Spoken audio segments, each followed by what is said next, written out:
back. To your favorite segment. Yes, it's true. We're in the community, if I'm correct. You are. Okay, I'm Leisa Holland-Nelson Bowman Lombardi, the fashionista, co-host of Culture Club HTX, and the bio babe, which means I read the biographies. Who knows what a bio babe is? It sounds like biology. No. Okay. People think it's biology. Poor people. But wait, Anyway. I'm here with, I've got my notes, my beautiful, blessed, brilliant, beloved bestie, who's also bossy, bold, and black. Thank you, Sandra. Shavonnah Schreiber, the executive producer and co-host of Culture Club HTX. But more importantly, who are we here with? We have such a great guest, Dr. Julie Baker Finck, who is the president, CEO, all the things of the Barbara Bush Literacy Foundation. Awesome. And it's so I'm just so honored to have you here. I can't even tell you. I am going to read your bio because I'm the bio babe. Dr. Julie Finck is an accomplished leader with 30 years, she looks 12, of experience in the nonprofit and K-12 education sectors. She's the founding president and chief executive officer of the Barbara Bush Houston Literacy Foundation. In her role, Dr. Finck is responsible for carrying forth First Lady Barbara Bush's legacy in literacy and advancing the foundation's mission of transforming lives and communities through the power of reading. Prior to the Barbara Bush Houston Literacy, that's a lot, Foundation, Dr. Finck served 4 years as on the executive leadership team of HISD and spent more than a decade leading K-12 education technology and school transformation initiatives across Ohio. She began her career as a middle school teacher and earned her doctorate in education leadership from the Ohio State University, the best football players. Like we're stealing them. But the I'm O-line. not going there. Well, but we got the O-line from Ohio State. No, we did. The Iowa Yeah, State. Anyway, we're going to not do that to you. But before we start, so a couple things. Number A, go back to HISD. I'm just joking. And so First Lady Barbara Bush and I share a birthday, so you're in good company. Well, happy belated birthday. Thank you. All right, but you're not 100. She turned 100 this year. You don't know. Oh. She's only 44. Good. I thought she was 47. I was very depressed. God. Last year's birthday, I thought you were 47 and you were only 43. Yes. That's terrible. That means you thought I looked older. Anyway. Yes. So let's talk. Wiser. There you go. Vintage. So tell us, what was the driving force around establishing? You founded it. So how did you come to establish the Literacy Foundation? Well, what happened was Mrs. Bush's son, Neil, who lives here in Houston, he was speaking with his mother about, a vision for launching a foundation here in her name to carry forth her legacy here. I mean, the Bushes spent more than 50 years here and called Houston home, loved Houston. And of course, Neil is so passionate and lovable, for his love for his mother. And, he really saw a vision that, we could create an organization that championed literacy, using, of course, his mom's bully pulpit and used her name shamelessly, in her position, to elevate, a passion of hers, but something that she believed was really one of the root causes for many of the problems that our communities are facing and our nation is facing. And so he thought, if any city could come together to tackle a literacy crisis and set the example for other cities for breaking the generational cycle of literacy, it's Houston. Absolutely. And so that was the vision. The impetus was, let's use my mom's name shamelessly. She lives here. We're going to make good use of her time, in her cause and do great things. And, we've just been taking off for 13 years. Consistently. 13 years. Awesome. Well, isn't our celebration of reading the biggest one in the country? Oh, absolutely. Yeah, we were doing 2.4 million 10 years ago or whatever. Yes. I just remember right when you were joining and all that. It was so huge. So how do we take that and really amplify and invest those dollars right here in Houston. Yeah, so that's incredible. So who've been the greatest supporters over the last 13 I think that's years? a little bit of a trick question. It is. You have to name people. But I will say over the years, the Houston mayor, we've had 3 Houston mayors, always has been, a strong rock for literacy, believing in the cause, joining us. We've actually joined forces over the twice to create excellent. a community blueprint to lift literacy rates. We released the first one in 2014. And then just a few years ago, we joined forces with the mayor's office to create our first of its kind literacy blueprint for adult literacy. Excellent. And So that's your It's passion. just That's been, mine. I have to give a shout out for Leisa. I mean, you've been one of our biggest supporters. Did you plant this question? I did not. I No, really, it's my no. friends from 7th grade. I mean, like, seriously. So I say, of course, the mayor's office, we have had some amazing corporate partners. Mhm. Deloitte actually has given us over 10,000 hours of pro bono services over the That's years. And, awesome. we couldn't afford, Yes. those of you listening No. know what the rates are. Yes. But to have that as in-kind time and talent, they truly have been a catalyst for our work. I mean, they helped, they gave pro bono to design the first community blueprint and bring people together. And then, of course, we've had a decade-long relationship with Phillips 66, and they're our biggest financial supporter. But aside from money and talent, we have this amazing auxiliary group called Ladies for Literacy Guild, and we have a young professionals group. And I mean, they really have been forces of nature. Yeah. And it really goes back to, really understanding the true power of volunteerism. Mm-hmm. These women, we have over 300 members Oh, wow. in our Ladies Guild, 100 members in our Young Professionals group. I just met with the Ladies Executive Committee, and when I looked around the room, I just thought, I'm so in awe.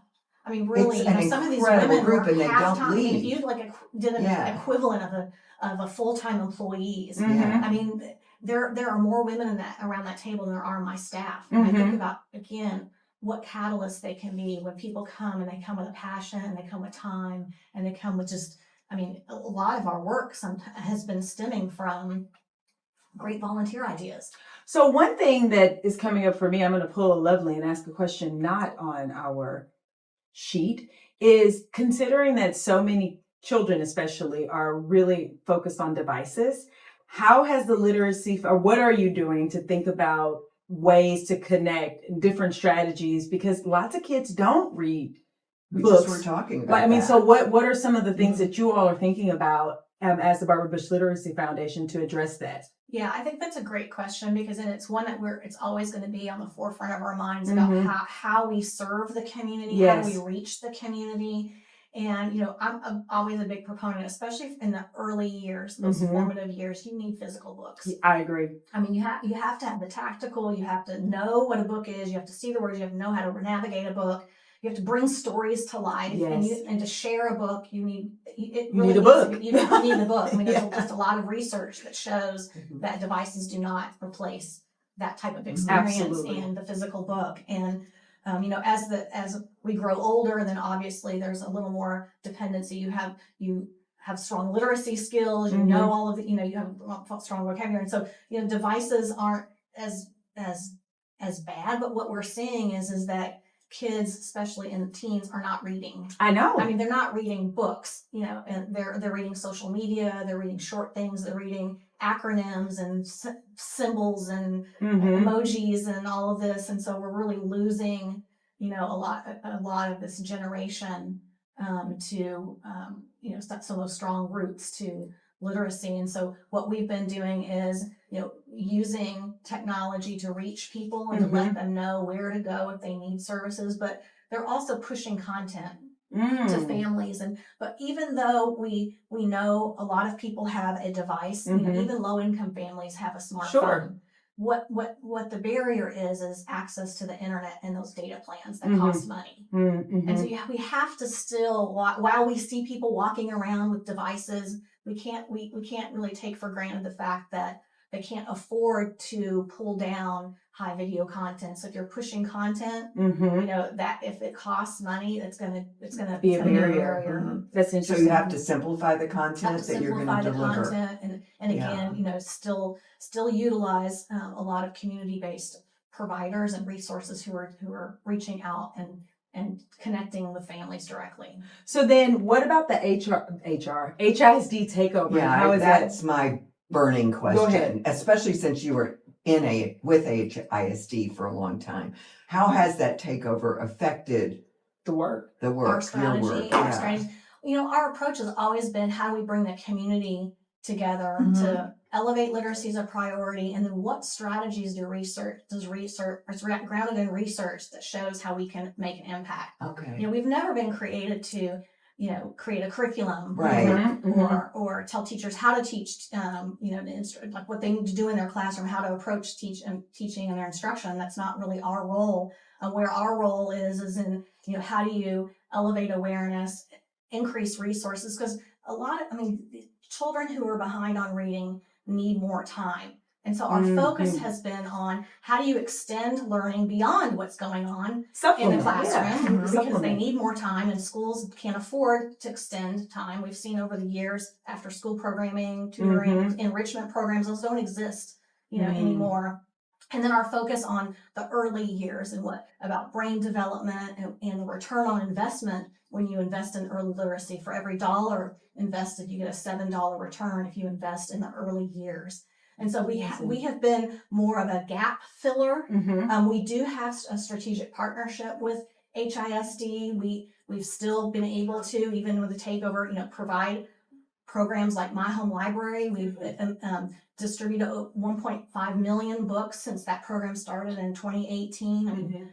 We've had programs that connect with their work, and we just gave them 10,000 books to be able to distribute through their Sunrise centers. So they're an infrastructure. They have expertise and resources, and so how do we bring the community together? Where I've seen some of the impact is on some of the community-based providers that have been providing things like intervention services or after-school programs. They've kind of moved away from allowing people to come into schools and volunteer-based programs, and so it also has enabled us to think differently about how we support community-based organizations and thinking differently about where their services can be, thinking about the libraries or taking programming to high need communities and community centers and housing authorities, because they all have spaces there, but they don't have programming. So just kind of thinking differently about how we reach families and utilize the resources, whether they're financial or human, or other, to connect and make a difference. So 2 things, and then I want you to give us a website so people who are listening can find out how they can connect. I'm thinking the Harris County Education Foundation. Do you do work with them already? We don't connect with them that much, but that's so odd. So we will. Well, somebody was at the luncheon. We were co-emcees. Yeah. So, but this is what I do, folks. I connect dots. I'm the master dot connector. So I'm thinking you got to get connected. Yeah, because crazy. That seems. And we then partnerships. What about the tiny library? So I am like an unofficial tiny library deputy in my neighborhood because I give books. What's the tiny library? Those little libraries the little free library in front of someone's home. Oh, okay. And you put books. You take. It's like a checkout. I haven't seen it. It's actually an initiative that our young professionals group has embraced, and they've installed 44 of those across our community in low-income communities and replenished them on a regular basis. And those, increase. There are so many, they sound so simple, like putting tiny libraries, giving books to kids. That sound so simple, and people go, "Oh, well, that's so simple." Well,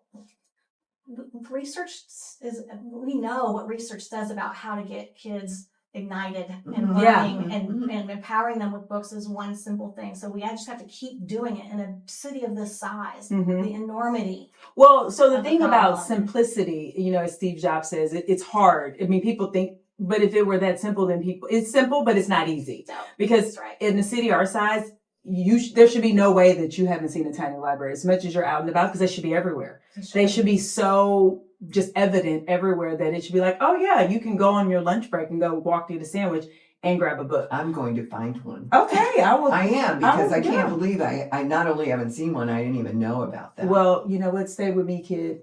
I'll keep you informed. I'm trying. So it's very difficult to keep up with you. How do people find out more and to volunteer, to donate, to get involved? What's the website? Our website is easy. It's barbarabushhouston.org. That is easy. As I mentioned, we have a women's auxiliary group, a young professionals group. We have a corporate advisory council. We have lots of ways for people to get involved. And if you can give time, give time. If you can give money, you can give money. If you can give talent, we love pro bono services. And it adds capacity. An extraordinary luncheon coming up October When is it? 24th. 24th. October 24th. Okay. Power of Literacy, which Yes. our good friend Stephanie Suru and I co-chaired years ago. Okay. But this year, What? Tom Selleck is the guest speaker, whatever. I don't know. Everybody's just going so crazy. I don't even know what to call him. You know, this poor man is So, not okay, He ever- doesn't know what he's I going to mean, come in. He's going to walk please. into that ballroom. And I and mean, everybody's gonna go, these "Woo!" women are just going to go nuts. I just had something I won't say because FCC, but we'll talk about it when we go on break. Because look, Magic was like, We're "Don't say done. it." We're gonna go on break. Do you have MCs yet for your Power of Literacy lunch? Because if not, I know some folks. We are available. Oh. And we're really good. An ask was made today, but I will find out. Rescind the Yes. ask and sign us up. I'm just joking. Okay, we'll go to a break. I mean, we are good. We but are anyway. really We are good. So we're gonna take a Everybody break. asks us back. Yeah. What's the website one more time before we break? BarbaraBushHouston.org. And I have to give a shout out to Leisa, just real quick. Please. She She loves is a shout founding outs. member of our Ladies for Literacy Guild. And, she has been a literacy leader in our community even before the Barbara Bush Houston Literacy formed. And so, anyway, just shout out to you. It's just my because- passion because I love Houston. But that's And what, if people don't read, we don't get the city of the future. but you're an example. You're a Thank point of you. light. And that's Thank what, you. find a cause that you're passionate about. Yes. And find some way to connect and give in a meaningful And way. get involved. And no matter what you give, your return on how you feel and what you will reap. It's one of the best things ever. Okay, I'm cutting off. We'll be back.